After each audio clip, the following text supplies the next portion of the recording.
There is a hadith that Dajjal will be followed by 70,000 Jews from Isfahan wearing their Persian shawls. You heard the hadith?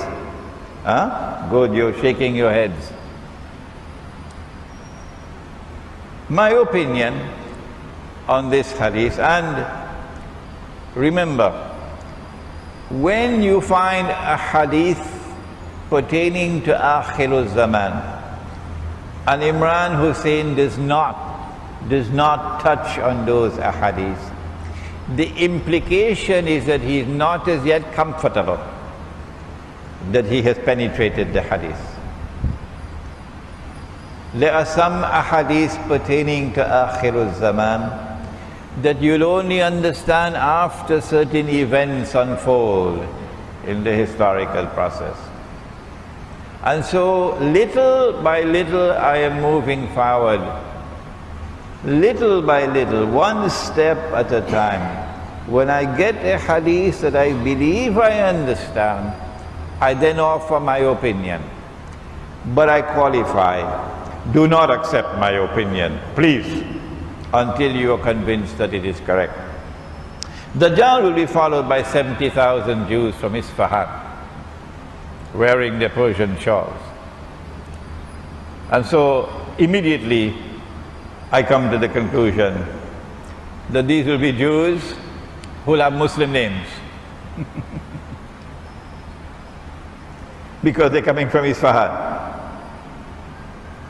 And they're dressed up as Iranians, Persians, not as Jews. So these will be a hidden force emerging out of Iran that will be supporting Dajjal. Externally appearing to be Muslims, but internally supporters of Dajjal. And so I am anticipating now that there are going to be great changes in Iran. And through this talk I'm warning the Iranian government and the Iranian people that the attack is coming. Yes. Because I hold that the Iranian government is sincere in its opposition to the oppressors who now rule the world. You can have other views, but this is my view, that the Iranian government is sincere in its opposition to Israel. I reject the view that the Iranian government is insincere and they have some secret pact with Israel and they're just throwing dust in our eyes. No, Imran Hussein does not think like that.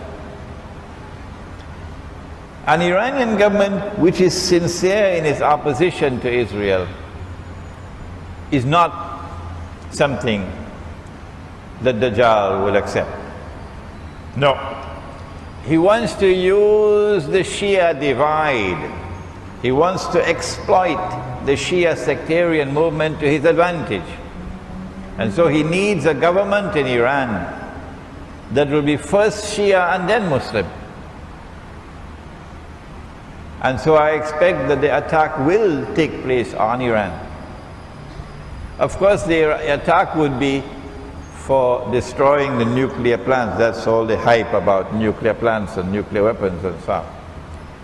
But I want to suggest that the more important reason for the attack on Iran would be to remove this present government and to replace it with a Karzai type Afghanistan government in Iran that will submit to the Zionists and therefore become camp followers of Dajjal.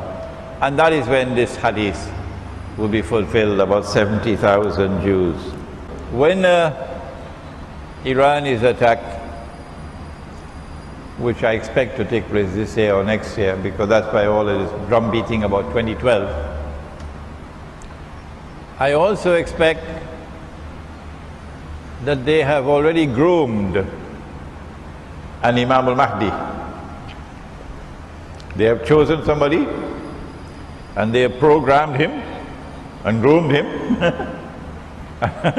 and he is going to announce that he is Imam al-Mahdi. Israeli Mossad work.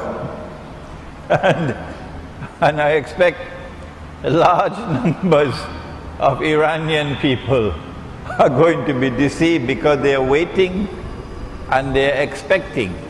And the Iranian government is fueling the fire with announcements about the imminent arrival of Imam al-Mahdi. But he will not be Imam al-Mahdi, oh no. He will be a false Mahdi. And we have to be very careful about that. The true Imam al-Mahdi, in my opinion, Allah will never cause him to emerge until Dajjal has completed his mission or is very close to the completion of his mission. Only at that time would Allah subhanahu wa ta'ala cause the Imam to emerge. And when the Imam emerges, only then would Nabi Isa alayhi salam return. The two are contemporaneous. The age of Imam al-Mahdi is also the age of the return of Nabi Isa alayhi salam. And we are probably 25, 30 years away from that now.